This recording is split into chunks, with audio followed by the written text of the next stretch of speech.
خوش آمدید۔ یہ قسط تو بھئی رازوں، خاندانوں کی کشیدگی اور سچ کی تلاش کے گرد گھومتی رہی۔ جی بالکل۔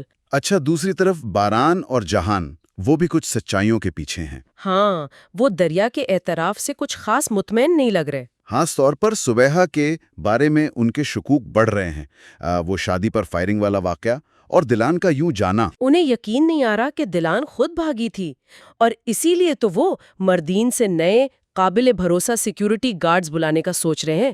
حویلی میں ایک بے یقینی سی ہے۔ اور اسی سارے ماحول میں دلان کا خاندان آ جاتا ہے ان سے ملنے۔ اوہ ہاں، وہ ملاقات۔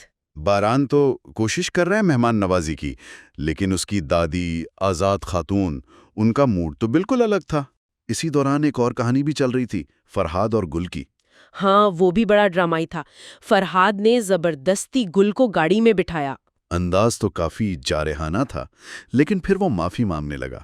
ساری باتوں، مبارکبادوں، افسوس کے اظہار کے بیچ جاویدت آخرکار دلان کو الگ لے جانے میں کامیاب ہو جاتا ہے۔ ہاں، وہ لمحہ وہ کچھ کہنے ہی والا ہوتا ہے کہ قسط ختم۔ بالکل ایک اہم موڑ پر۔ اب سوال یہ ہے کہ جاویدت کیا کہے گا؟ اور اس سچ کے نتائج کیا ہوں گے؟ کیا یہ خاندان کو مزید توڑے گا، یا شاید انہیں کسی نئی حقیقت کا سامنا کرنا پڑے گا؟